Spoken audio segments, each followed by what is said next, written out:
সদৌ গুৰ্খা ছাত্ৰ সন্থা BTC ক্ষেত্ৰীয় সমিতিৰ উদ্যোগত আজি শিক্ষাৰ্থীসকলৰ যিবিলাকে হাইস্কুল আৰু হায়াৰ ছেকেণ্ডেৰী শিক্ষাৰ্থীৰে উত্তীৰ্ণ হৈছে তেখেতলোকক সম্বৰ্ধনা অভিনন্দন কৰাৰ কাৰণে আজি এই সভাটো আয়োজন কৰা হৈছে। সদৌ গুৰ্খা ছাত্ৰ সন্থাই শিক্ষাৰ্থীসকলৰ শৈক্ষিক ভৱিষ্যতটো সুৰক্ষা কৰাৰ দায়িত্ব আৰু কৰ্তব্য বুলি আমি ভাবিছোঁ আৰু সেই সূত্ৰে আমি অসমৰ বিভিন্ন জেগাত আমাৰ শিক্ষাৰ্থীৰে ছাত্ৰ ছাত্ৰীসকলক আমি সম্বোধন তেখেতলোকক অভিনন্দন জনাইছোঁ। আমি এটাই কথা তেখেতলোকক বিশ্বাস দিব বিচাৰিছোঁ যে মা দেউতাকৰ পিছতে সদৌ গুৰ্খা ছাত্ৰ সন্থা তেখেতলোকৰ দ্বিতীয় অভিভাৱক হয়। শৈক্ষিক যাত্ৰাত তেখেতলোকৰ যিকোনো অসুবিধাত সদৌ অসম গুৰ্খা ছাত্ৰ সন্থা তেখেতৰ ঢাল হিচাপে থাকিব বুলি আমি তেখেতলোকক বিশ্বাস দিব আজি এই অভিনন্দন অনুষ্ঠানটো আমি পাতিছোঁ।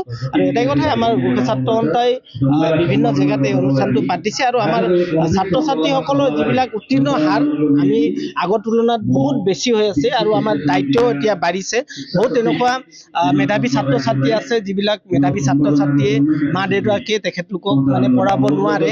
এই ছাত্ৰ ছাত্ৰীসকলৰ কাৰণে কিবা এটা কৰিব পাৰিম নেকি বুলি, কিয়নো তেখেতলোক এটা দেশৰ ভৱিষ্যত হয়। সেইকাৰণে আমি তেখেতলোকৰ আগত এটা বিশ্বাস প্ৰতিশ্ৰুতি দিবৰ কাৰণে তেখেতলোকক বিশ্বাসত ৰাখিবৰ কাৰণে আমি এই অনুষ্ঠানবিলাক পাতিছোঁ। আজি 40 গৰাকীমান আছে। সকলোকে অভিনন্দন কৰিব নোৱাৰি, বহুতো হাজাৰ হাজাৰ আমাৰ ছাত্ৰ ছাত্ৰী আছে যিসকলে পৰীক্ষাত উত্তীৰ্ণ হৈছে, কিন্তু আমি সকলোকে হেৰি কৰিব নোৱাৰোঁ।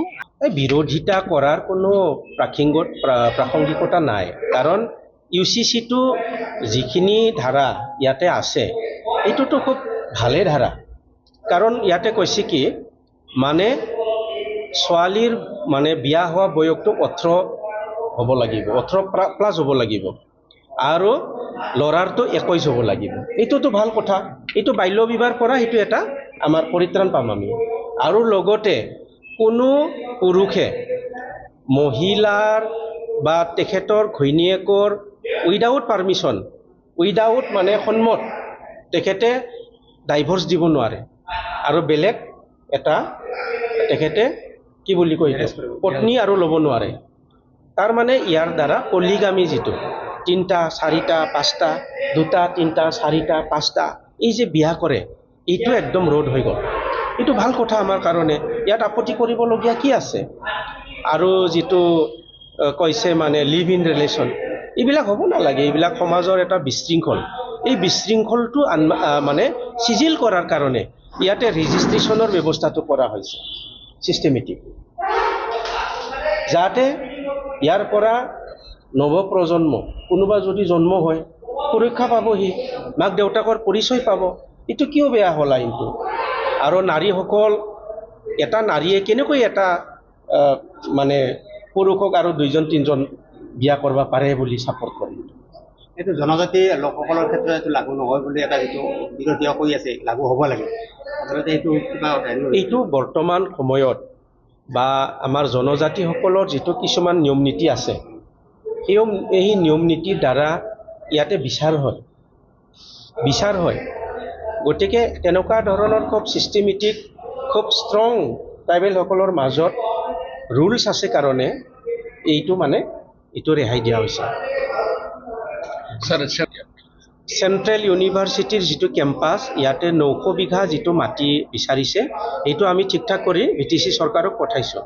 তেখেতসকলে সেইটো চেণ্ট্ৰেল ইউনিভাৰ্চিটিক হয়তো পঠাই দিছে বা পঠাব, আৰু তাৰপিছতে ইয়াতে চাবলৈ আহিব মাটিটো। আৰু মাটিটোতো হৈ থাকিব ইয়াতে নহয়, আকৌ আমি চাম। আৰু এতিয়া আমাক 2026-27 এটা বা 2টা বিভাগ ক্লাছ আৰম্ভ কৰিব অনুমতি দিয়া বুলি আমি ইনফৰমেশ্যনটো পাইছোঁ। গতিকে আমি টেম্পৰাৰী ক'ৰবাত আমি বিচাৰি দিম আৰু সেই কালচাৰেল কমপ্লেক্সটো আমি প্ৰপ'জেল দিছোঁ, ইয়াতে ক্লাছ কৰিব পাৰিম। ছাৰ, সচিবালয়ৰ যিটো এটা দুৰ্নীতিৰ কথা এটা পোহৰলৈ আহিছে, বিশ্বজিৎ দৈমাৰীৰ নাম এটা সাঙুৰ খাইছে, ইয়াত কিবা অসুবিধা আছে নেকি? অসুবিধাটো আছে না নাই, এতিয়া কি হৈছে কি হোৱা নাই, আমিতো তাতে ভিতৰত যোৱা নাই। আমাৰ চৰকাৰ 5 বছৰত আমি নাছিলোঁৱে। দিছপুৰত আমি চৰকাৰৰ আমি ছাপোৰ্ট দি আছিলোঁ, কিন্তু আমি স্পীকাৰৰ অফিচত কি হৈছে কি নহয় আমিতো এইটো নাজানো। আৰু এতিয়া কি হৈছে হোৱা নাই এইটো আমি মিডিয়াতে দেখিছোঁ। এইটো অফিচিয়েল চিষ্টেমত যাব এইটো তদন্ত বিচাৰি আছে আপোনালোকে এইটোতো আমি ক'ব নোৱাৰিম এইটো তদন্ত কৰে নকৰে এইটো অসম চৰকাৰৰ ছাৰ যিহেতু মন্ত্ৰিত্ব কথা আহি পৰিছে এই মন্ত্ৰিত্ব কেনেধৰণে আপোনালোকে পাৰ্টীৰ ফালৰ পৰা বিচাৰিব পাৰ্টীৰ ফালৰ পৰা ইতিমধ্যে আমাৰ আগ্ৰাবা মহিলাৰী ডাঙৰীয়াই আমাৰ সভাপতি মহোদয়ে স্পষ্টকৈ কৈছে যে মন্ত্ৰী আমাৰ ডাঙৰ কথা নহয় BTC অঞ্চলৰ উন্নয়নটোহে সবচে ডাঙৰ কথা যিকোনো খবৰৰ বাবে যোগাযোগ কৰক আমাৰ এই নম্বৰত 9181 307 2221